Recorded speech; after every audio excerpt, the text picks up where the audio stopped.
Class तक अभी नियोजन नहीं होता है तो फिर बाद में नियोजन नहीं होगी, इलेक्शन के बाद कैसे होगी।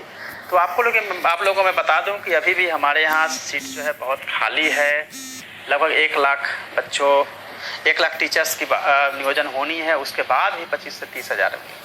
और यह तब है जब 40 स्टूडेंट पे 1 टीचर, यानी 40:1 पीपल टीचर रेशियो जो कहते हैं उसके हिसाब से। अब न्यू एजुकेशन पॉलिसी में यह जो रेशियो हो या 30:1 कर दिया गया, यानी कि 30 बच्चों पे 1 टीचर को रखना है। यानी कि आप यह समझ लीजिए कि कम से कम अगर बिहार में देखा जाए तो लगभग नए 1 लाख टीचरों की ज़रूरत पड़ेगी, नए 1 लाख टीचरों की ज़रूरत पड़ेगी। यानी कि वैकेंसी तो फिर से नहीं आने ही वाली है, बड़ी संख्या में आएगी, क्योंकि न्यू एजुकेशन पॉलिसी कब से लॉन्च होगी यह तो डिसाइड नहीं है, लेकिन संभावना है कि 2020-21 से यह जारी हो जाएगा। उसके बाद आप लोगों ने बीएड किया है, जो नए अब बीएड जो लोग करेंगे, जब यह न्यू एजुकेशन पॉलिसी शुरू हो जाएगी तो 4 वर्षीय उनकी इंटीग्रेटेड कोर्स बीएड की होगी, उनको करना जरूरी होगा।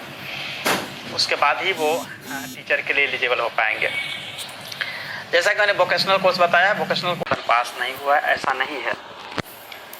नियोजन इकाई काम करे न करे, हमारे DO, DPO, BO, PRC, CRP level पे उनको मेरिट को तैयार करवाना है। तो वो काम में डिले अगर कहीं पे होता है, अगर आपके लेवल पे कहीं हमें कमेंट मिलता है कि कहाँ पे दिक्कत हो रही है, तो निश्चित रूप से उसको भी टेकअप किया जाएगा। पहली बात है। दूसरी बात तो मैं आपको बताना चाहता हूँ कि 1 से 5 का नियोजन के बारे में। तो 1 से 5 के नियोजन के लिए हमने सभी को इंस्ट्रक्ट कर दिया है कि एक्सेल सीट में सभी कुछ जो है वो एक्सेल सीट में सेव कर लिया जाए, एक्सेल सीट में एंट्री कर दी जाए। अब उसमें मेरिट नहीं बनाई जा सकती है जब तक कि माननीय उच्च न्यायालय का फाइनल डिसीजन नहीं आता है, या स्टे वैकेट अगर हो पाती है तो फिर हम लोग उसमें आगे बढ़ जाएंगे। लेकिन उसमें डिले इसलिए नहीं होगी क्योंकि मैंने एक्सेल सीट में बोला है कि सब लोग अब एक्सेल सीट में एंट्री करा लेंगे। तो 1 से 5 में, चूँकि देखिए आप सब जानते होंगे, एक्सेल सीट ऐसा है जिसमें कि अगर हमने एंट्री करा लिया तो हम बस हमारे फिंगर टिप पे होता है कि हम एक बार क्लिक करेंगे तो जो भी मेरिट होगा वो तुरंत आ जाता है। वो 1 मिनट भी नहीं लगता है उस मेरिट को आने में। और अगर उसको डिवाइड भी करना हो अलग अलग इंस्टीट्यूट्स का, डीएलएड, बीएड का भी, तो उसका कॉलम अलग से बना होगा डीएलएड, बीएड का।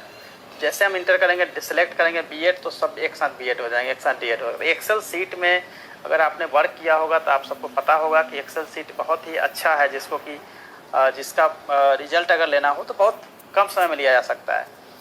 तो ये सजेशन अच्छा है कि हम एक्सेल सीट में उसको एंट्री के लिए हमने कह दिया। एक्सेल सीट में सब कुछ सेव होगा और उसके चलते आपकी नियोजन की जो डिले की संभावना है वो नहीं हो पाएगी। 2 तरफ पे काम हो रहा है। एक तो विभाग ने रिक्वेस्ट किया है स्टे वैकेट के लिए एचई साहब को, और दूसरा जो भी निर्णय माननीय उच्च न्यायालय का आएगा उसका स्वागत किया जाएगा और फिर एग्जामिन की जाएगी कि उसमें आगे क्या करना है। और अगर स्टे वैकेट हो जाता है तो बात ही खत्म हो जाती है। और इसमें अगर सपोज है कि किसी को एंट्री का चांस मिलता है, किसी खास को, सपोज दैट कि सीट दिसंबर को मिले या ना मिले तो भी हम लोग समय पे करा लेंगे। मिलेगा तो भी हम लोग कुछ समय देकर हम आगे बढ़ा सकते हैं, बट ये माननीय उच्च न्यायालय के अधीन है, हम लोग इस पर कुछ भी कमेंट नहीं कर पाएंगे। और रही बात आपके फिजिकल टीचर का, तो मैंने पहले ही बता रखा है, ऑलरेडी सॉफ्टवेयर डेवलप करके हम तैयार रखे हुए हैं। जैसे ही कैबिनेट से अप्रूवल मिलेगा आपके सामने होगा सब कुछ। 5 के बाद 5 दिन और हमें वेट करना होगा। जैसे ही खुलती है तो एजी साहब इसमें प्रयास करेंगे और जो भी उसका रिजल्ट आएगा वो आपके सामने होगा, उसके हिसाब से हम लोग आगे बढ़ेंगे।